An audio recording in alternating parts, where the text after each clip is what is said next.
નમસ્કાર મિત્રો, શિક્ષક બનવા માંગતા ઉમેદવારો માટે મિત્રો ખૂબ જ સારા સમાચાર આવી ગયા છે. ઘણા ખરા વિદ્યાર્થી મિત્રો ટેટ બીએડ પાસ કરીને ઘણા ખરા સમયથી રાહ જોઈ રહ્યા હતા કે મિત્રો ટેટ 1 એટલે કે નવી ભરતી ક્યારે જાહેર થશે. તો મિત્રો ખાસ શિક્ષણ બોર્ડ દ્વારા મિત્રો નવી ભરતીની જાહેરાત આવી ગઈ છે. ટેટ 1 જે પીટીસી બીએડ અથવા તો બીજું જે અન્ય એમની જે શૈક્ષણિક લાયકાત હોય એ વિદ્યાર્થી મિત્રો ઘણા ખરા સમયથી રાહ જોઈ રહ્યા હતા કે ટેટ 1 ભરતી ક્યારે આવશે. તો મિત્રો નવી શિક્ષક ભરતી આવી ગઈ છે. નોટિફિકેશન મિત્રો જાહેર થઈ ગઈ છે. કોણ કોણ શિક્ષક ભરતીમાં મિત્રો ઉમેદવારી નોંધાવી શકશે એ બધી જ માહિતી તમને મિત્રો આ વિડીયોમાં મળી રહેશે.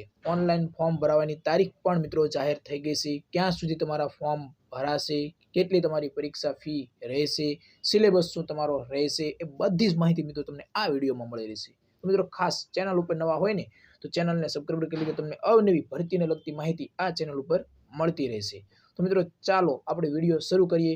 જે પણ બધી જ માહિતી જે શિક્ષક બનવા માંગે છે ઉમેદવારો મિત્રો, એમને બધી જ માહિતી તમને આ વિડીયોમાં મળી રહેશે. તો ચાલો મિત્રો વિડીયો શરૂ કરીએ. તો મિત્રો રાજ્ય પરીક્ષા બોર્ડ ગુજરાત રાજ્ય સેક્ટર મિત્રો 21 ગાંધીનગર એટલે કે શિક્ષક યોગ્યતા કસોટી ટેટ 1 મિત્રો જાહેરનામું બહાર પડી ગયું છે. એટલે કે મિત્રો જે પણ વિદ્યાર્થી મિત્રો ટેટ 1 શિક્ષક યોગ્યતા કસોટી જે લેવામાં આવે છે પહેલા, એનું મિત્રો જાહેરનામું બહાર પડી ગયું છે.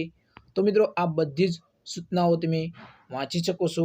બાકી મિત્રો આપણે તમને મોટી મોટી બાબત અત્યારે જણાવી દઈએ કે ઉચ્ચ પ્રાથમિક શાળાઓમાં પ્રાથમિક શિક્ષક અથવા તો પ્રાથમિક શાળાઓમાં વિદ્યા સહાયકની નિમણૂક માટેના ધારાધોરણો નિયત થયેલા હોય છે મિત્રો.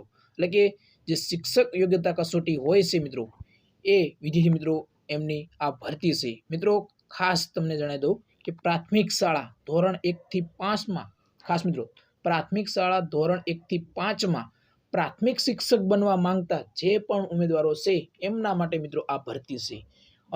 કોણ કોણ આમાં ફોર્મ ભરી શકશે એ મિત્રો તમને હું પછી જણાવું છું. જે પણ આપણે શિક્ષક એટલે કે શૈક્ષણિક લાયકાત હોય છે એ પણ તમને જણાવું છું. હવે વિદ્યા સહાયક તરીકે નિમણૂક મેળવવા માટેની નિયત લાયકાત ધરાવતા ઉમેદવારો માટે મિત્રો શિક્ષક યોગ્યતા કસોટીનું આયોજન કરવામાં આવે છે. હવે મિત્રો શિક્ષક યોગ્યતા કસોટી ટેટ 1 નો કાર્યક્રમ શું રહેશે એ પણ તમને જણાવી દઉં. મિત્રો જાહેરનામું બહાર પાડવાની તારીખ મિત્રો 14/10/2025 થી આ જાહેરનામું બહાર પડી ગયું છે. વર્તમાન પત્રોમાં કસોટી અંગે જાહેરાત પ્રસિદ્ધ થવાની તારીખ મિત્રો 15/10/2025 ના રોજ બહાર પડશે. જ્યારે ઉમેદવારો માટે રજિસ્ટ્રેશન ફોર્મ ઓનલાઈન ભરવાનો સમયગાળો મિત્રો 29/10/2025 થી 12/11/2025 સુધી તમારો રહેશે. જ્યારે મિત્રો નેટ બેન્કિંગ મારફત ફી સ્વીકારવાનો સમયગાળો 29/10/2025 થી 14/11/2025 સુધીનો રહેશે. અને મિત્રો તમને પરીક્ષાની તારીખ પણ જાહેર કરી દીધી છે. પરીક્ષાની તારીખ સંભવિત મિત્રો માસ એટલે કે 14 ડિસેમ્બર 2025 ના રોજ જ તમારી આ પરીક્ષાનું આયોજન પણ થઈ શકે છે મિત્રો. હવે મિત્રો શૈક્ષણિક લાયકાત શું રહેશે? જે પણ વિદ્યાર્થી મિત્રો 1 થી 5માં શિક્ષક બનવા માંગે છે એટલે કે પ્રાથમિક શિક્ષક વિદ્યા સહાયક તરીકે નિમણૂક મેળવવા માટે રાજ્ય સરકાર દ્વારા નક્કી થયેલ વખત થતા સુધારા વધારા સાથેની શૈક્ષણિક અને તાલીમ લાયકાત ધરાવતા તથા અન્ય જોગવાઈ શરતો પરિપૂર્ણ કરતા ઉમેદવાર આ શિક્ષક યોગ્યતા કસોટીમાં ઉપસ્થિત થઈ શકશે. હવે મિત્રો તમને જણાવી દઉં કે શૈક્ષણિક લાયકાત તમારી શું હોવી જોઈએ તો મિત્રો તમે આમાં ઓનલાઈન ફોર્મ ભરી શકો.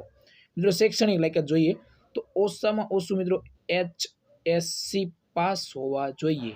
અને મિત્રો ખાસ એ તો પાસ હોવું જ જોઈએ, પરંતુ તમારી બીજી શું લાયકાત હોવી જોઈએ તો મિત્રો 2 વર્ષ પીટીસી કરેલું હોવું જોઈએ. જો પીટીસી ન કરેલું હોય તો મિત્રો DEL ED કરેલું હોવું જોઈએ. આ પણ ન કરેલું હોય, પીટીસી ન કરેલું હોય અને DEL ED ન કરેલું હોય તો અથવામાં શું છે મિત્રો 4 વર્ષનું એલિમેન્ટરી એજ્યુકેશનની ડિગ્રી હોવી જોઈએ. ખાસ મિત્રો આ પણ તમને જણાવી દીધું. હવે એ પણ નથી તો શું કરવાનું? તો મિત્રો અથવામાં બીજા 2 વર્ષનો diploma in education special education મિત્રો 2 વર્ષમાં તમારો આ કોર્સ કેટલો હોવો જોઈએ. તો મિત્રો આ 3 જો તમે શૈક્ષણિક લાયકાત તમે અલગ અલગ જો ધરાવતા હોય તો મિત્રો તમે આ ધોરણ 1 થી 5માં તમે ફોર્મ ભરી શકો છો અને આવનારા સમયમાં તમે શિક્ષક બની શકો છો. હવે મિત્રો શૈક્ષણિક લાયકાતની વિગતોની ચકાસણી ભરતી પસંદગી સમિતિ દ્વારા કરવામાં આવશે અને આ અંગે ભરતી પસંદગી સમિતિનો નિર્ણય જ અંતિમ રહેશે. બોર્ડ ફી ભરેલ તમામ ઉમેદવારોએ પરીક્ષામાં બેસવાની તક આપવામાં આવશે મિત્રો. હવે કસોટીનું માળખું કેવી રીતે હશે મિત્રો એ પણ તમને જણાવી દઉં. તો મિત્રો આ કસોટી તમારી MCQ લેવલની હશે. ખાસ મિત્રો MCQ લેવલની હશે, એટલે કે તમારી કસોટી MCQ લેવલ. અને મિત્રો પ્રશ્ન કેટલા છે તો મિત્રો 150 માર્કના 150 માર્કનું તમારું પ્રશ્નપત્ર રહેશે. 2 કલાકનો સમય આપવામાં આવશે અને એક જ પ્રશ્નપત્ર રહેશે મિત્રો. આપણે અગાઉ મિત્રો આપણે YouTube ચેનલ ઉપર તમને સંપૂર્ણ વિગતવાર મિત્રો સિલેબસ જણાવ્યો છે. જો તમે ન જોયું હોય તો મિત્રો ટેટ 1 2 એ તમે વિડીયો હશે એ તમે જોઈ શકો છો. બાકી મિત્રો આમાં પણ તમને હું જણાવી દઈશ.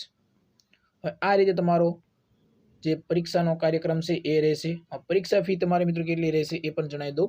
તો એ SC ST OBC PH EWS ના ઉમેદવારોને 250 રૂપિયા ફી રહેશે, જ્યારે જનરલ કેટેગરીને 350 રૂપિયા ફી ભરવાની થશે મિત્રો. કોઈને પરત ફી મળવા પાત્ર નથી એવું પણ જણાવવામાં આવેલું છે. ઓનલાઈન ફોર્મ ભરો ત્યારે પણ તમે ઓનલાઈન ફી ભરી શકો છો એ પણ તમને જણાવવામાં આવેલું છે. આ તમે જોઈ શકો છો. હવે મિત્રો કસોટી તમારી કે કસોટી એટલે કે પરીક્ષા કેન્દ્ર તો મિત્રો એ પણ તમને ફાળવવામાં આવશે. પછી એ તમારે સ્વખર્ચે જવાનું થશે. પ્રશ્નપત્રના માધ્યમ મિત્રો તમારે કોઈ પણ એક માધ્યમ ચોઈસ કરવાનું રહેશે. ગુજરાતી, અંગ્રેજી કે હિન્દી આ 3 માધ્યમમાં તમારી કસોટી લેવામાં આવશે. એમાંથી તમારે એક કન્ફર્મ કરવાનું છે કે તમારે કઈ ભાષામાં તમારું પ્રશ્નપત્ર જોઈએ છે. ખાસ મિત્રો આમાં તમને જણાવવામાં આવ્યું છે કે ઉમેદવાર કોઈ એક જ માધ્યમથી પરીક્ષા આપી શકશે એવું મિત્રો તમને જણાવવામાં આવેલું છે. હવે મિત્રો ઉમેદવારે જે માધ્યમમાં પરીક્ષા માટે આવેદનપત્ર ભરશે તે જ માધ્યમનું પ્રશ્નપત્ર આપવામાં આવશે એ મિત્રો પણ તમને જણાવવામાં આવેલું છે. કે એટલે મિત્રો ઓનલાઈન તમે ફોર્મ ભરતા હોય ત્યારે મિત્રો ખાસ ધ્યાન રાખવી. હવે મિત્રો તમારું પ્રશ્નપત્ર કેવી રીતે હશે તો 150 પ્રશ્ન 150 ગુણ મિત્રો આ તમારો અભ્યાસક્રમ છે એ વિગતવાર મિત્રો આપણે તમને જણાવેલો છે ઓલરેડી. ખાસ મિત્રો આ બધી જ માહિતી આપણે તમને આપેલી છે વિગતવાર. આપણે સિલેબસ મૂકેલો છે, આપણી ચેનલ ઉપર વિડીયો અપલોડ કરેલો છે એ પણ તમે જોઈ શકો છો. બાકી અગત્યની જે સૂચનાઓ છે એ પણ તમને આપવામાં આવેલી છે. આ બધી જ સૂચનાઓ તમે વાંચી શકો છો મિત્રો. ખાસ હવે જે અલગ અલગ તમે આમાં આવશે એ બધી જ માહિતી તમને હું મિત્રો હજી એક વિડીયો તમને મસ્ત તમને ઉપયોગી બને એવો મિત્રો આપણે લાવશું. જે પણ વિદ્યાર્થી મિત્રોના પ્રશ્નો હોય છે ઓનલાઈન અરજીમાં કઈ રીતે ઓનલાઈન અરજી કરવી, કેટલા તમારે માર્ક્સ લાવવા પડે, કેટલું તમારું પ્રશ્નપત્ર એટલે કે નેગેટિવ માર્કિંગ હશે કે નહીં હોય, એ બધી જ માહિતી તમને મિત્રો આ ચેનલ ઉપર તમને બીજો વિડીયો મળશે. બધી જ માહિતી આપણે આપવાનો પ્રયત્ન કરશું. તો મિત્રો ખાસ આશા રાખું કે તમને વિડીયો પસંદ આવ્યો હશે. જો પસંદ આવ્યો હોય તો વધારે તમારા મિત્રોને શેર કરો અને આ ચેનલ ઉપર તમે નવા હોય ને તો ચેનલને સબસ્ક્રાઈબર કરી લેજો મિત્રો. તમને ખૂબ જ ઉપયોગી બધી જ માહિતી, શિક્ષક બનવા માંગો છો તો તમને બધી જ માહિતી આ ચેનલ ઉપર તમને મળતી રહેશે. અને આપણી ટેલિગ્રામ ચેનલ છે જેની લિંક વિડીયોના ડિસ્ક્રિપ્શનમાં આપેલી છે મિત્રો. તો ખાસ ટેલિગ્રામ ચેનલમાં પણ જોડાઈ જજો અને આ વિડીયો વધારે તમારા મિત્રોને શેર કરજો. તો જય હિન્દ મિત્રો.